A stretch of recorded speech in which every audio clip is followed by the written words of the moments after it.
Hey, this is Ryan Levesque here, and I'm really excited for today's interview. And the reason I'm so excited today is because the story of the woman that I'm going to be sharing with you here today is one that is really, really interesting because she's someone who operates in somewhat of an obscure niche, one might say. And she's really built a business in the retail space. And it's one that's been not super scalable, an offline business that's kind of had a ceiling to it that has some challenges associated with it, which we'll talk in just in a moment, and really wanted to build a more leveraged, scalable business by taking her business from offline to online and shifting away from selling physical products and moving into teaching, moving into education. So if you're in that situation right now that you're thinking about starting an online business or shifting your business to a more online business, I think you're really going to love the story. I think you're going to be really inspired by the quiz behind it and around the initial results that the quiz has gotten in just a very short amount of time. So with that being said, I'm very excited and pleased to introduce our special guest here today,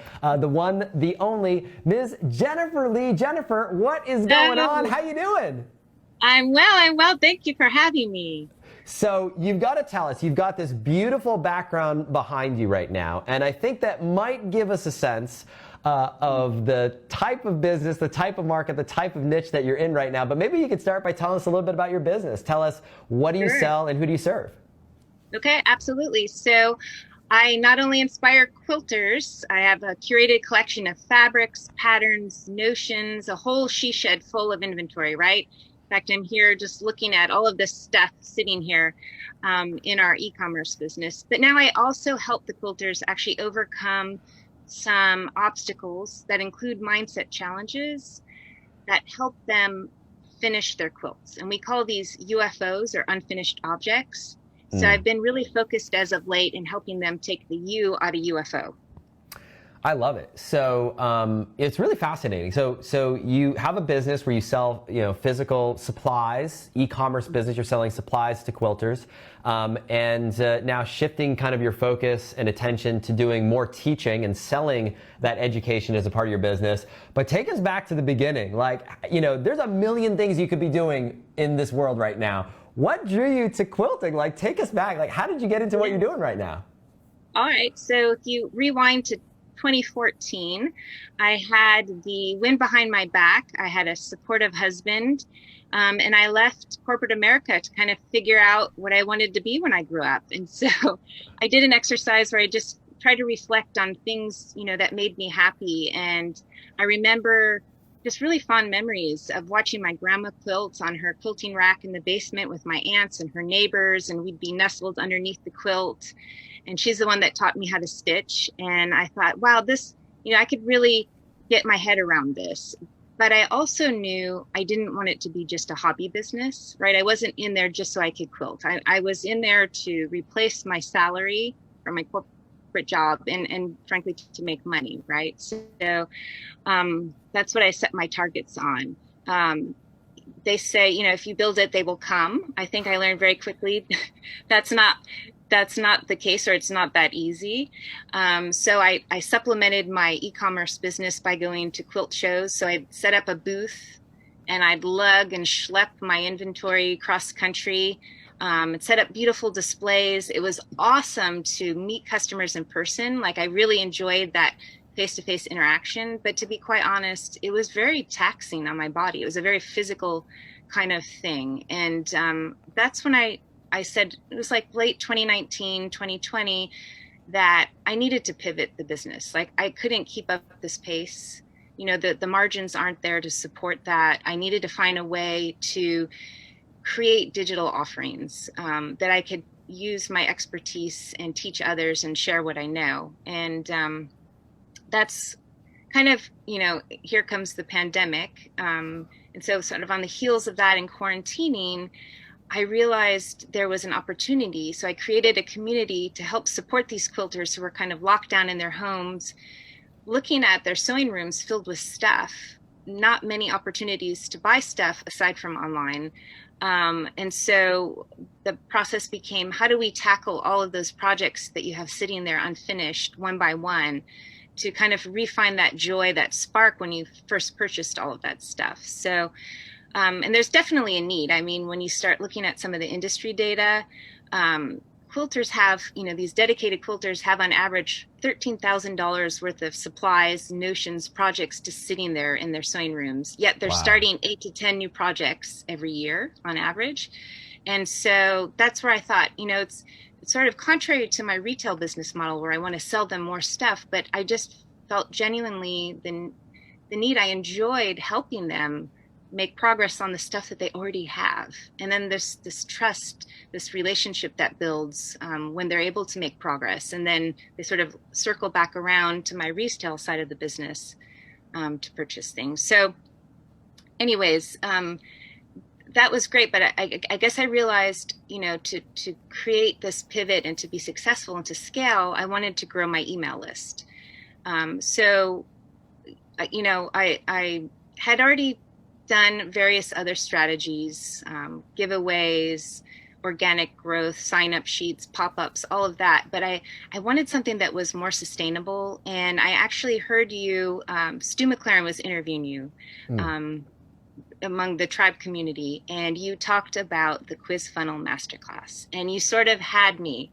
I said, that is my people love this kind of stuff, right? And so I listened further to the details and the offering, and I signed up and didn't look back. I love that. And, there's so many lessons. I just want to unpack a few things. There's so many lessons in what you just shared with there that I just want for anyone watching this and listening to this right now can take away from this experience. So number one is you identified first and foremost a niche, a market in which people invest a substantial amount of money into this hobby, right? For many of these, mostly women, I imagine, but for men and women, but mostly women, $13,000 of supplies, unfinished stuff, that's not a small amount of money. So that's kind of like a check in the box of this is a good market to be thinking about because people are highly invested themselves in it. So that was lesson number one that I took. Lesson number two is that you identified this challenge, this problem that existed in the marketplace from both your own personal experience, the conversations you had with your customers and other people in the market, and the industry data. And you sort of triangulated that and said, I think there's this opportunity to help women with these UFOs, these unfinished objects, which is going to get to the quiz that we're going to talk about here in just a moment, which was great. And then you recognized the value in building an email list. And I think that's something that not everybody appreciates how important that is. I like to say leads are the lifeblood of any business. And when you have an email list, when you have a large responsive email list that you can reach out to, that you can engage, that you can send emails selling stuff, they will buy from you over and over and over again. And you'll get to a place where you're never wondering where that next customer is going to come from, where that next sale is going to come from. It just puts the power in your hands. So you made so many smart moves around there. I just wanted to unpack those for anyone watching this right now so they can begin thinking about how might this apply to my business, my market? And that brings us to the quiz. So speaking of email list, I think you shared with me that you built a substantial email list. But it took quite a few years to get there. Maybe you could talk about pre-quiz funnel, the numbers on your email list. Yes. So pre-quiz funnel, I had roughly 10,000 subscribers. However, that took me 7 years and a lot of blood, sweat, and tears to get those. Either tracking them down at the quilt shows or offering these crazy giveaways for which then they really weren't that engaged after giving up their emails. So yeah. So 7 years, 10,000-ish email subscribers. Fast forward, you go through the quiz funnel masterclass, you go through the quiz funnel workshop, you go through the process, you create your own quiz, which we're going to look at here in just a moment. And the numbers that I think you shared within 3 months of launching that quiz, how many email subscribers did you generate? An additional 8,000. So we nearly doubled, right? We grew it by 80% in 3 months. That's the crazy part for me. Unreal. It's insane. I mean, I'm just going to say, so 7 years to generate 10,000 email subscribers. And like you said, slugging it out and just, clawing your way through those numbers to turning the quiz on and then 3 months later, generating nearly 8,000 email subscribers and counting. By the way, I mean it's not like this is still going. 8,000 in less than 3 months. That is pretty exciting. That's pretty incredible. Is there anything you want to say before we actually pull up the quiz itself and take a look, or is now a good time to do that? So I would just add that not only have I grown my email list substantially in a short time frame, but they're also really engaged subscribers as well. So statistically speaking, more of them are opening my emails. So it's great to have this dialogue going on with them, to get them ready for some of the things that I have, envisioned for the future to create.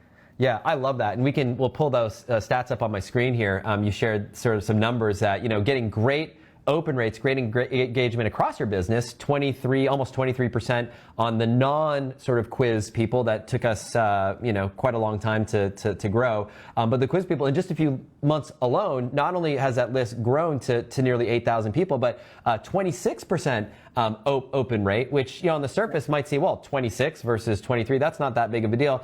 That's almost a 20% increase when we look at percentage increase terms, 20% increase. And when you think about that and you translate that across your business, a 20% increase in open rates can translate to a 20% increase in your business, because if more people are opening your emails, more people are clicking on the emails. If more people are clicking on the emails, then more people are buying from the emails. So we'll talk about the sales part in just a moment, because there's some exciting kind of like up to the minute news that we're going to share in just a moment. But before we do that, I think it's a good time to now actually take a look at your quiz. So let's take a look at on the screen here. We've got this great quiz. What's keeping you from finishing your quilt? Take this quiz to find out what type of quilter are you. And we got this great little quiz here. We've got the different quilting types with the different quilt blocks. I love the way you've done that with the icons. So you've kind of created this imagery that's really, really cool for your market. We got a cool report that we give people based on their results. And talk to us a little bit about what you're doing here in the quiz before I click the Start Quiz button. So what are you trying to figure out? Yeah, so I created a type quiz so that I could bucket these folks and have a universal product on the back end to offer them. And so the idea here was I just got new contacts, and so I'm having a little trouble seeing. Is that the first question, Ryan? That's okay. I can talk through it. Yeah. So okay. We've got a great grease the wheels question. Do you prefer to stitch by machine or by hand? They would ask a question about experience level, so how long someone's been quilting. We ask kind of their preferences about, when they're starting a new project, what that looks like. What's their biggest challenge? Frustrated, busy, distracted, disappointed. I love that question. How many unfinished projects, UFOs, do you have?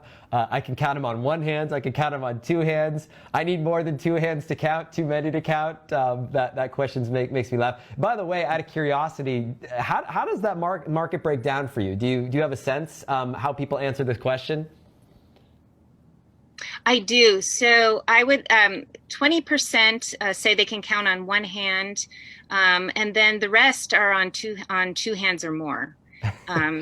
Yes. Which is huge when you think about it, right? So I just want to pause for a moment there. When you have a well-designed quiz funnel like Jennifer has here, one of the biggest values is that you're able to learn about your audience along the way. So not only are they signing up for your email list, they're giving you their email in exchange for their quiz results, you're learning so much about your audience along the way. And so what we're learning here is that 80% of our market can count on two hands or more the amount of unfinished projects they have. That's a great validation point that tells us we're onto something, that this is a hot button in the market that represents a huge opportunity.